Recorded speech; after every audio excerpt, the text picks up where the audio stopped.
What's up, everybody? Big Cop Diesel coming at you, and just wanted to make a quick video to talk about firearms holsters for security personnel. Now, if you've been watching my videos, you'll see that I'm wearing the same shirt in the last couple of videos. Why? Because I did all these videos in a row, and then I'll be slowly releasing them out. But I got some time. Was supposed to work today, and that didn't work out. So I figured I better put some content out. All right, so let's talk about security. As you all know, I am a security contractor. I do mostly high threat security, whether that be terminations. I did just do about 6 weeks of strike security. I live in the Metro Detroit area. Obviously, the big three are here, and if you've been living under a rock, unless you've been living under a rock, you know that the big three. The union struck against the big three automakers, so that created security opportunities for me. So one of my security details that I did early on was Fox. I don't know if I can say it. I said it. Anyways, Fox flew in a reporter from out of town. So me and another guy, plainclothes concealed, were just around this reporter while they talked to strikers and all that stuff. It was low vis. There was a concern of a threat, and there wasn't, but anyways, without going into all that, but that was a plainclothes concealed assignment. And then the other part of this strike detail was sitting on certain individuals' homes just to make sure that nothing happened, and nothing did. Very boring, and those of you that work security, whether it's contracting like me, or you're sitting at a hospital somewhere, or you work in a prison, boring is good, right? But again, the precaution, they wanted to have some armed people around just in case. So luckily nothing happened. So let's talk about the different holsters, okay? So as an armed security guy, I generally will carry a Glock 40 cal. Don't laugh. I know that some of you newbies are gonna be, oh, he's carrying a 40. Well, I'm old enough to remember when everybody switched from 9 to 40, and only in the last couple of years have everybody been switching back. But those 40 cal rounds will still put some holes in people, so I'm not getting rid of my 40 cal Glock. On a side note, that 40 cal Glock, I haven't done anything to it. I've not modified it in any way. That's the gun that I mostly carry on these contracts, and that way, if I do have to use deadly force, if you don't know, what'll happen is that firearm will be confiscated and put in an evidence locker while the legal process goes, while everything goes through the legal process. So I won't miss that gun. I didn't put, expensive sights on it, didn't put a light on it, none of that stuff. So if it has to sit in an evidence locker for a year, it's not gonna be that big of a deal. So let's talk about holsters. So if I'm in straight civilian clothes and the threat is low, meaning that they want me there as a precaution, there hasn't really been a threat that somebody said, I'm gonna come here and do this, but they just want somebody there. More than likely, I will use this crossbreed holster. It's a level zero, meaning there's no retention whatsoever. This is a plastic firearm. It goes into the holster. Nothing is keeping this bad boy in. If somebody were aware that I had this firearm and wanted to get it, it would be easy for them to pull this firearm out. Well, it wouldn't be easy. They think it'd be easy, but there'd be a whole lot of other shit that'd be going on. But again, the idea is that nobody should know that I'm even carrying a firearm. So if I'm in like an office setting, where they want me to wear a business suit or something like that, or even business casual, where they don't want people to know that there's an armed guy walking around. They just want you to kind of blend in.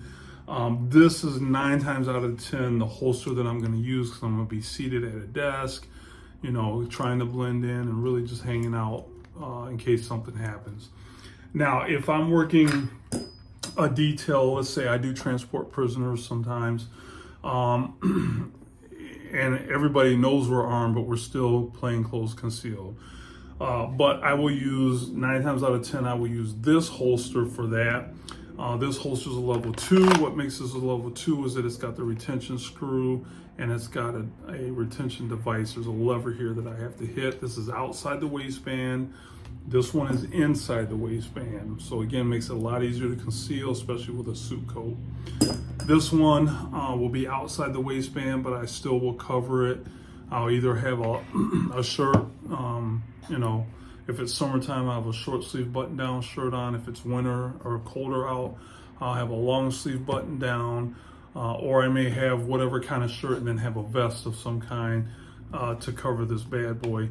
And the reason why I like this for that detail is, yeah, there's a chance that I may have to get in a scuffle, whether it be with the prisoner that I'm transporting or somebody else. So in that instance, I want something with some retention in it, so that somebody does discover that I have a firearm and goes to pull it out, they will not be able to get it out. So that's that. With this holster, as I briefly explained in another video, sometimes there's details where the client wants us in full, they want the firearm in full view. They want us open carry, they want full tactical loadout sometimes. And as I stated in the other video, I want to make sure this is clear.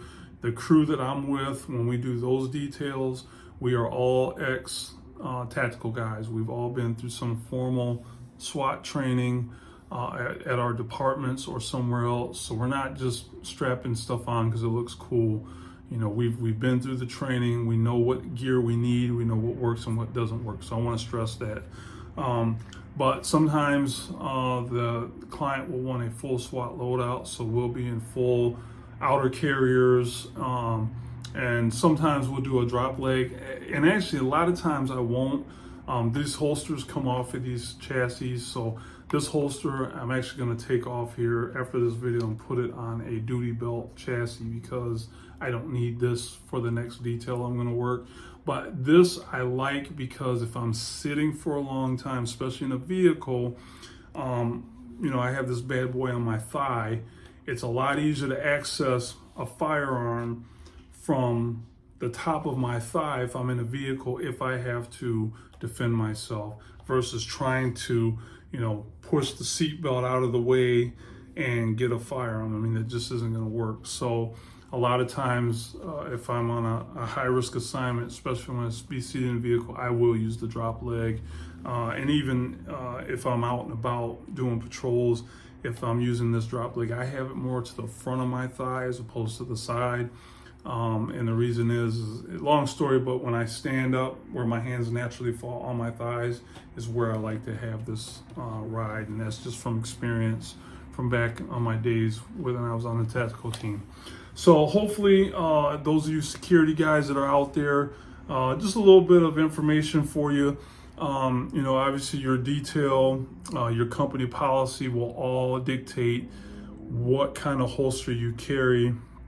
But if you are working, especially working in the city somewhere, especially Metro Detroit, but not just Detroit, any of the metro or the inner cities, wherever you live at, I highly recommend that you go with something like this. It's got some retention on it.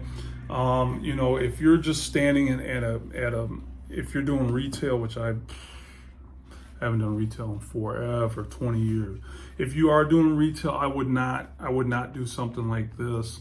I see what I call red patch security guys all the time with this kind of thing. I really wouldn't do it, even if you're ex-military or something like that. For that kind of account, it just draws way too much attention. You know, I would recommend 9 times out of 10 something like this. Again, it's outside the waistband. If you are going to be in some kind of, you know, you're not in a straight up uniform where, you know, and I've worked those uniform accounts too, where you have a chassis like this. So you have, well, for me, everybody's different, but I have this inner belt, this outer belt attaches to it, so I don't need to use belt keepers. This is a Safe Life belt, love it. But you see I got the chassis here. So what I'm actually gonna do is I'm gonna take this holster off of the drop leg shroud and I'm gonna attach it to this chassis, and then I'm gonna wear this in conjunction with an outer carrier because the detail that I'm starting next week, the client wants open carry. So yeah, so again, the client dictates But there's a bunch of different belts out there. This is also a Safe Life belt, and I also have a Safe Life vest. Again, I'm not sponsored by any of these companies that I'm talking about, Safari Land or Safe Life. But if you do want to sponsor me, I'm down. But I just bought this. This is going to be my battle belt. For those of you that don't know, I'm I'm a firearms instructor, and this is going to be my range belt or my battle belt. So I haven't had one up till now, but I figured I might as well get one and build one out, just make life easier out on the range. So obviously you can use any brand you want, but I'm very happy with Safe Life. They're a little pricey, but guys, and this is something I want to reiterate. When it comes to holsters, I mean, this thing was like $150. This one was over $100, $110. I don't remember what this one was, but it's real cowhide, Kydex metal, so this was probably around $100.